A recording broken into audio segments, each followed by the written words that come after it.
Assalamualaikum warahmatullahi wabarakatuh. Bismillahirrahmanirrahim.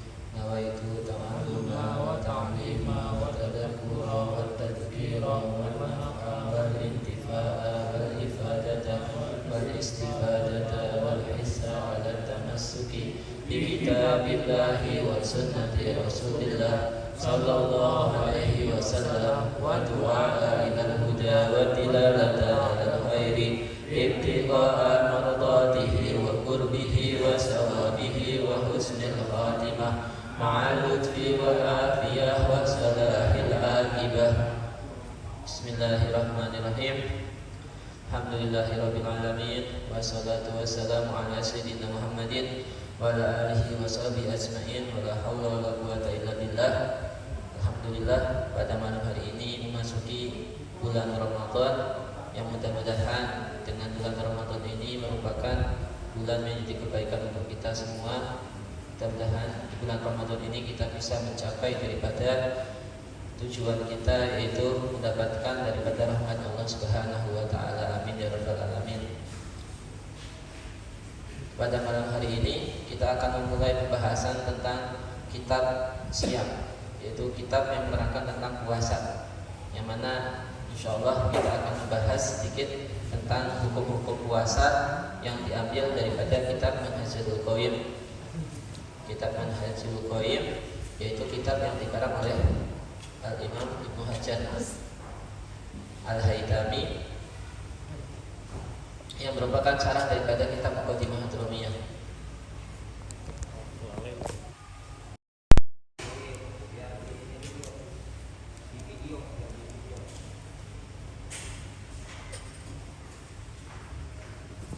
Itu kitab daripada punya Imam Ibnu Hajar, yaitu kitab Manhajul Qayyim. Kita langsung nanti akan bahas tentang kitab hukum-hukum berpuasa. Tetapi sebelum kita memulai daripada membahas hukum-hukum puasa, bagaimana syarat rukun daripada puasa, apa aja perkara yang membatalkan puasa, kita akan mempelajari dulu, menerangkan tentang takrif atau pengertian puasa itu sendiri beserta fadilah daripada puasa.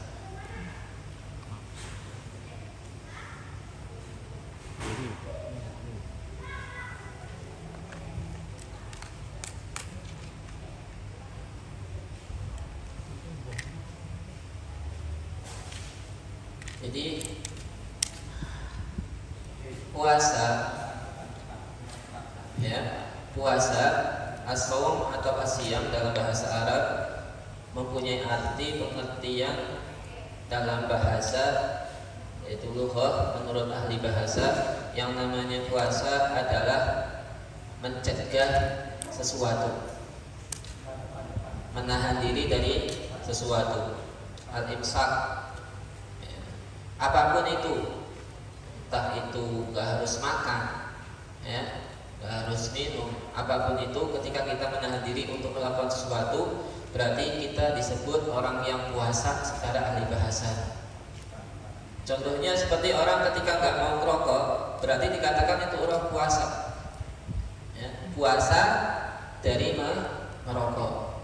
Orang misalnya gak mau bermain, berarti dia berpuasa dari main. Orang misalnya tidak mau ngomong, berarti dia disebut orang yang berpuasa dari ngomong. Itu secara ahli bahasa, ya, lughah, ahli lughah. Hal itu seperti diterangkan di dalam Al-Quran ketika menceritakan Sayyidah Maryam, yaitu salah satu wali Allah, ya, wali perempuan, yang mana kita ketahui bahwa Sayyidah Maryam itu adalah ibu daripada Nabi Isa, ya, wali perempuan, karena Nabi tidak daripada kelompok perempuan. Seorang perempuan ketika mencapai derajat yang tinggi pun tidak bisa mendapatkan kedudukan Nabi. Makanya Sayyidah Maryam itu merupakan wali yang Allah Subhanahu wa ta'ala. Di dalam Al-Quran Allah Subhanahu wa taala berfirman, "Inni nadartu lirahmani shauma, falan ukalimal yauma insiya." Di dalam Al-Quran dijelaskan perkataan Sayyidah Maryam yang mengatakan, "Inni saya nadartu bernadar lirahmani pada Allah Subhanahu wa taala sauman untuk puasa." Tetapi puasa yang dikehendaki oleh Sayyidah Maryam di sini bukan puasa yang kita lakukan pada bulan Ramadan. Puasa yang dimaksud oleh Sayyidah Maryam di sini adalah puasa dari berbicara, karena Sayyidah Maryam itu ya termasuk bahasa kita tirakatnya adalah beliau nggak ngomong. Ya, saya mengatakan falan ukallimal yauma insiya. Saya di hari ini tidak akan berbicara dengan seseorang pun. Nah, tidak berbicara disebutkan istilahnya adalah shaum, berpuasa. Tetapi menurut ahli bahasa, bukan menurut ahli syariat. Ya, karena menurut ahli bahasa yang dikatakan puasa adalah menahan diri dari apapun itu. Nah, adapun siam atau saum yaitu puasa menurut ahli syariat, ahli syarak yang dikatakan puasa itu apa sih? Imsakun makhsusun ala wajhin makhsusin biniyatin makhsusatin. Yang dikatakan puasa adalah menahan diri daripada sesuatu yang dikhususkan. Yang namanya puasa adalah menurut ahli syariat menahan diri dari sesuatu yang dikhususkan. Apa sih? Daripada sesuatu yang membatalkan puasa, menahan diri dari makan. Yang dikhususkan, orang yang puasa dikhususkan tidak makan, tidak boleh minum, tidak boleh melakukan hubungan suami istri dan lain-lain yang nanti diterangkan. Jadi imsak, menahan diri, tapi tidak semua hal itu dia tahan, tidak semua hal itu dia tidak lakukan, karena hanya perkara yang dikhususkan oleh syariat yang dia tidak boleh lakukan, seperti memasukkan segala sesuatu ke dalam mulut yang sampai tertelan, ya, maka dia tidak boleh melakukan itu, atau menahan diri dari makan, menahan diri dari minum, maka itu dikatakan orang yang puasa ketika menahan diri dari sesuatu yang dikhususkan. Bukan segala sesuatu secara umum, ya, bukan segala sesuatu yang umum, tapi yang khusus. Siapa yang mengkhususkan? Syariat. Apa yang dikhususkan yang dia tahan nanti yang diterangkan dalam masalah puasa, antara lain makan, minum, ya, masuknya sesuatu ke dalam lubang dan lain-lain. Ya, itu nama orang yang puasa. Terus selain dia menahan diri daripada perkara yang dikhususkan oleh syariat, dari mulai terbitnya fajar sampai terbenamnya matahari ala wajhin maksus, atas dasar yang dikhususkan, yaitu apa? Dengan adanya syarat-syarat dan rukun-rukun tertentu, ya, ala wajhin maksus, menahan diri dari sesuatu yang dikhususkan dengan cara yang dikhususkan. Apa cara yang dikhususkan? Dengan memenuhi syarat-syarat dan rukun-rukunnya, ya, dengan memenuhi syarat dan rukunnya. Tidak hanya dia itu menahan diri dari makan minum, tetapi selain dia menahan diri dari makan minum, selain itu pula dia harus memenuhi syarat-syaratnya itu, ya. Terus biniyatin maksusah, dengan satu hal yang membedakan daripada yang lainnya, dikatakan puasa adalah harus dengan niat yang dikhususkan. Seseorang ketika dia menahan diri daripada makan minum, tetapi dia tidak niatkan untuk puasa, maka orang tersebut bukan dikatakan orang yang puasa menurut ahli syariat. Dikatakan orang yang puasa menurut ahli syariat ya ketika dia menahan diri dari perkara yang membatalkan, perkara yang dilarang, dia tahan, tapi dia niatkan itu untuk berpuasa. Di malam hari dia niat untuk melakukan puasa. Maka ketika dia sudah niat di malam hari, terus dia tidak melakukan sesuatu yang membatalkan puasa, dia tahan dirinya daripada sesuatu yang membatalkan puasa, maka orang tersebut dikatakan orang yang berpuasa. Jadi ada 3 perkara yang harus dipenuhi untuk dikatakan orang itu orang yang berpuasa. Yang pertama, harus dia menahan diri dari sesuatu yang dikhususkan, dari makan minum, dan berdasarkan cara yang dikhususkan. Ya, caranya gimana? Ya, dicarakan oleh syariat dengan memenuhi rukun dan syaratnya. Terus dengan niat yang dikhususkan. Ya, dengan 3 perkara ini orang tersebut dikatakan orang yang berpuasa. Dan niat ini adalah sesuatu yang penting dalam puasa. Karena di dalam mazhab Syafi'i, seseorang ketika meninggalkan niat di malam hari, maka siang hari dia tidak bisa berpuasa. Artinya puasanya tidak sah menurut mazhab Syafi'i ketika di malam hari waktunya dia tidak niat. Maka di pagi hari walaupun dia tidak makan, dia tidak disebut orang yang berpuasa menurut mazhab Syafi'i. Adapun seandainya orang yang terlanjur di malam hari tidak melakukan niat, maka jalan keluarnya gimana? Maka jalan keluarnya dia mengikuti mazhab lain, mazhab Abu Hanifah. Mazhab Abu Hanifah tidak mensyaratkan niat di malam hari. Mazhab Abu Hanifah tidak mensyaratkan niat di malam hari. Boleh bagi mazhab Abu Hanifah untuk niat di pagi hari selagi matahari belum tergelincir, belum masuk waktu duhur. Menurut mazhab Abu Hanifah, seseorang ketika tidak niat di malam hari, maka boleh dia untuk niat di pagi hari. Batasannya sampai waktu matahari belum tergelincir.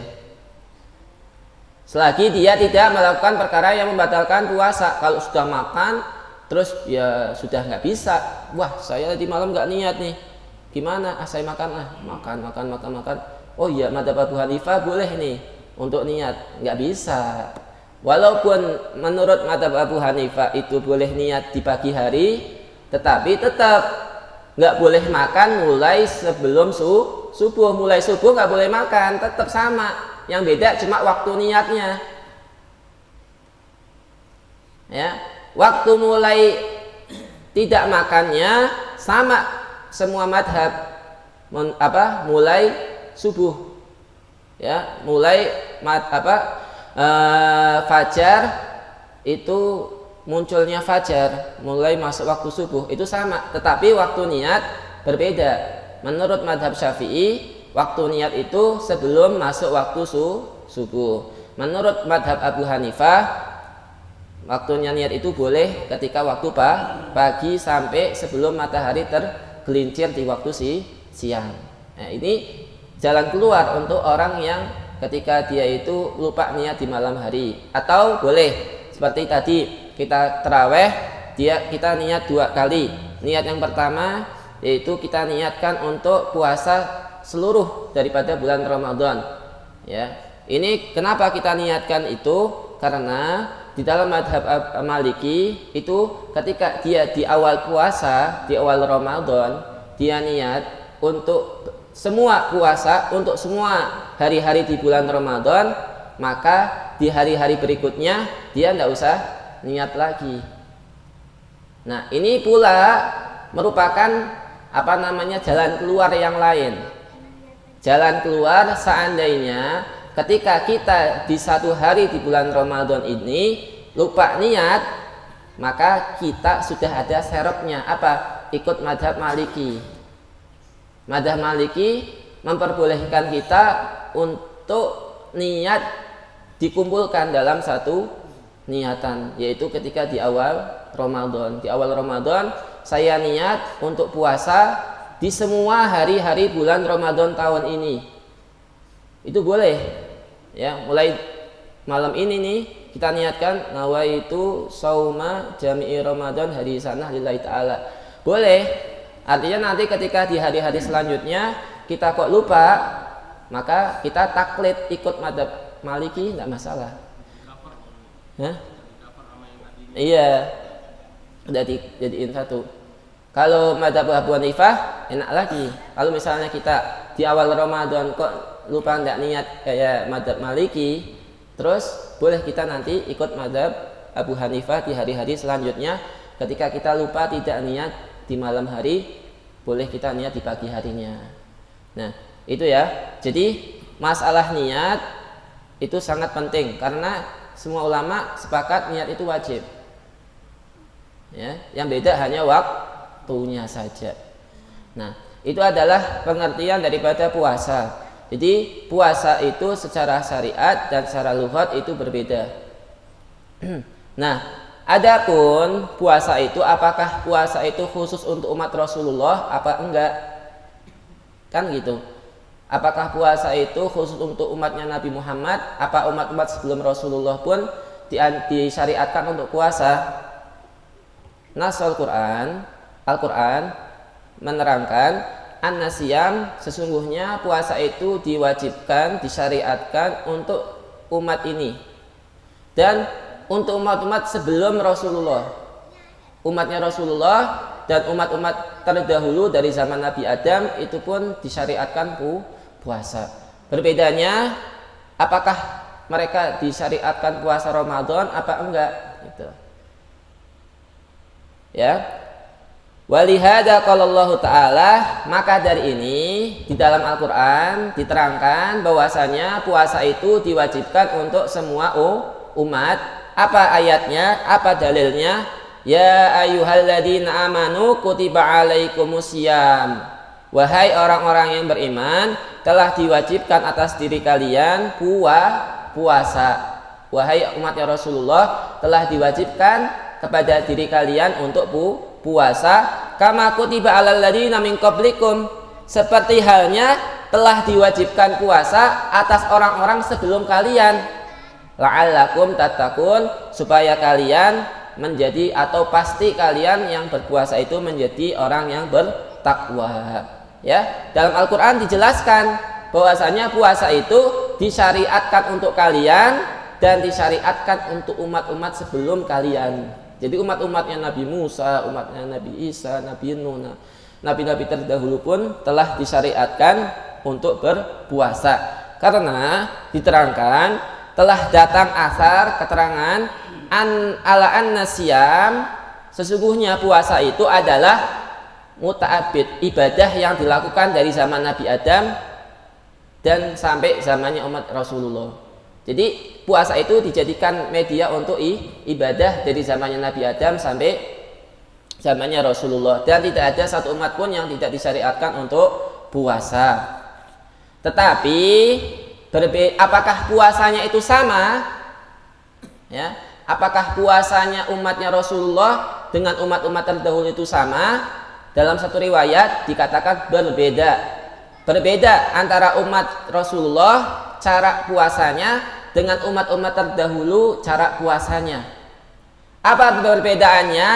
Kalau umat-umat terdahulu wasaumu ahlul kitab la yasumuna illa an kulli diruh.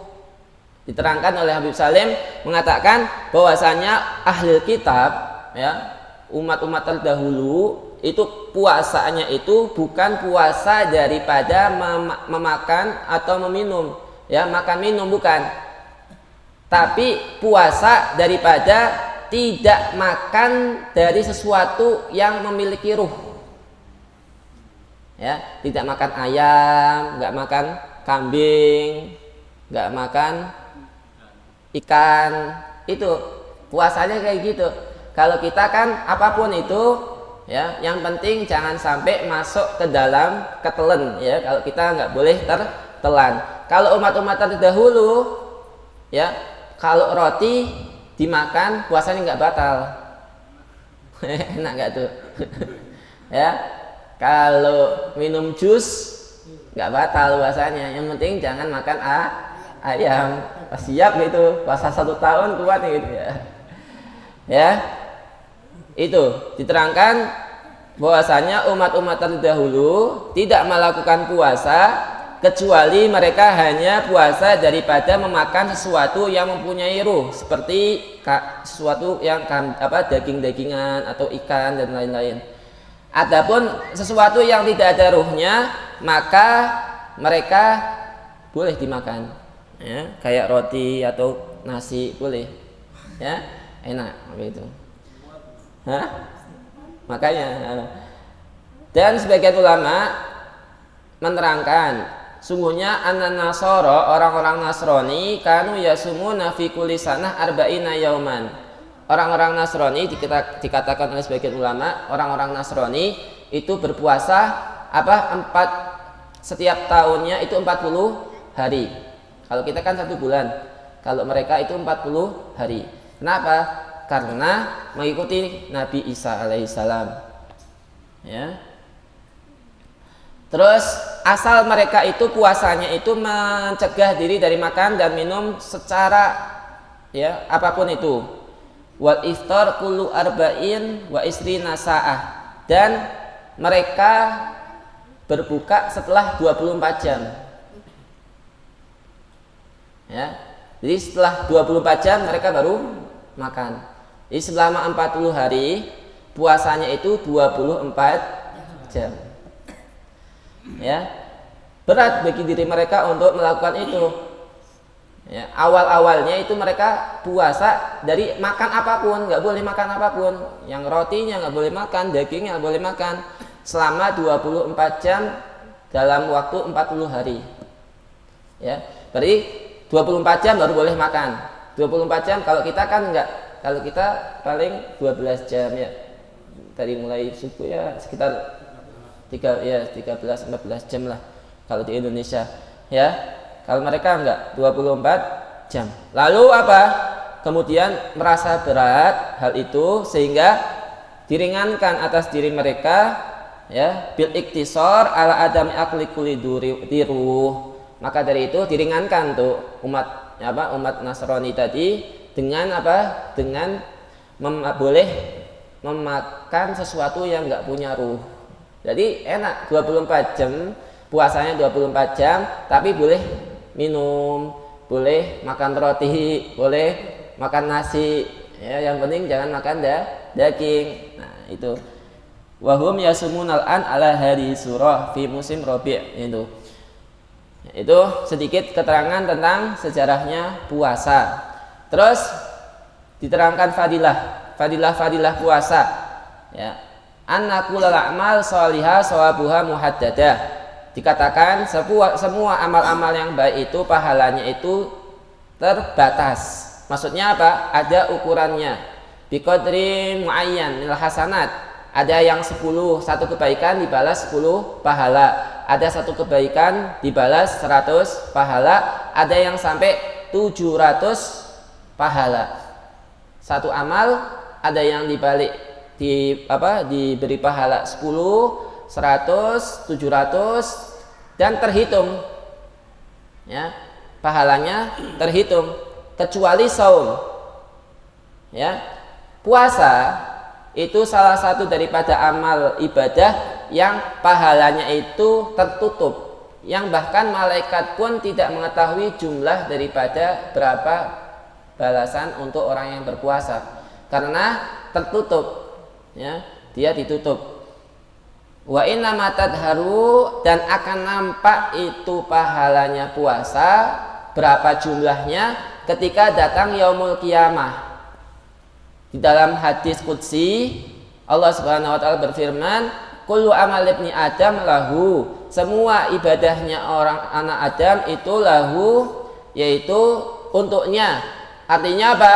Artinya pahalanya itu sudah ditakdirkan, reka-reka, oh ini dapat 10, ini dapat sekian, ini dapat sekian. Illa sauma, kecuali puasa, fa innahu li, maka puasa itu pahalanya tidak diketahui oleh malaikat. Ya. Terus dalam hadis ini Allah Subhanahu wa taala menyandarkan pahala puasa pada dirinya. Artinya apa maknanya? Maknanya bahwasanya itu pahala tidak diketahui oleh para makhluk yang lain. Wadalika, ya, dan itu semua karena nanti tadi yang saya terangkan, puasa itu pahala amal-amal ibadah yang sholihah yang lain itu dilipat gandakan 10 ila akhirih tadi, ya, dan puasa itu khusus puasa tidak ada yang mengetahui jumlahnya. Terus yang dikatakan nanti bahwasanya ketika di hari kiamat seorang yang dizalimi akan datang ke orang yang dolim untuk menagih daripada kedolimannya. Lalu daripada orang yang dizalimi tadi akan diberikan pahala daripada orang yang dolim itu berdasarkan penganiayaannya. Bahkan dikatakan penganiayaan yang paling rendah, penganiayaan kedoliman yang paling rendah pun akan dihisab, ya. Contohnya seperti orang yang mencuri sesuatu yang sepele di dunia. Misal, oh dia pernah nyuri sandal. Di akhirat dituntut sandal itu dengan apa? Dengan dibasik pahalanya orang yang mencuri tadi. Orang yang mencuri amalan makbulah, ibadah yang diterima, yang dikabul oleh Allah Subhanahu wa taala, itu pahalanya diambil dikasihkan ke orang yang dicuri. Ya, pulpen, perkara sepele pulpen, ya, nyuri pulpen, ngambil pulpennya temen terus nggak dikembaliin, itu nanti yaumul qiyamah pahalanya kamu yang pernah ngambil pulpen temennya diambil dikasihkan ke orang yang dicuri tadi, ya, itu. Terus semua makhluk menuntut kisos, ya, menuntut balasan di yaumul qiyamah. Au ajrama fi haqi au akhadha min am la yumkin ahad ayatul jannah, dan seseorang tidak mungkin dia itu masuk ke dalam surga hatta walau kana alaihi lutma wahidah, ketika dia punya satu dosa kepada orang lain walaupun itu satu tamparan. Dia pernah nampar orang lain tanpa sebab, ya.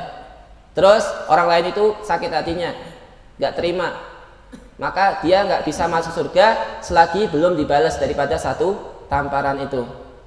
Au kalimah, ataupun satu kata yang nyakitin orang lain, ya, tidak bisa masuk ke dalam surga sebelum kata-kata yang dia ucapkan untuk itu menyakiti orang tersebut dibalas di yaumul qiyamah, ya, satu kata atau satu tamparan. Illa ba'dal hukum wal insaf minallahi ta'ala, kecuali setelah ada kisos di situ. Sebelum masuk surga dia dihukum dulu. La budda minal kisos, wajib daripada kisos. Fayatin nasu yastakuna bihadza sahas, maka manusia akan datang mengadu kepada orang ini. Fayunadil munadi, ya, akan dipanggil nanti, oh siapa yang punya masalah sama fulan, ya, oh siapa yang pernah dianiaya fulan, oh siapa yang pernah didolimi fulan, oh diumumin. Ketika dia dihisab, orang ini dihisab, nanti diumumkan di semua manusia, oh siapa yang pernah dianiaya, ada mungkin ada kayak gambarnya nih, fulan ini pernah siapa yang pernah dianiaya sama dia, oh terus tuh, tidak akan dia itu selesai hisabnya, dia masuk ke surga sebelum semuanya itu beres.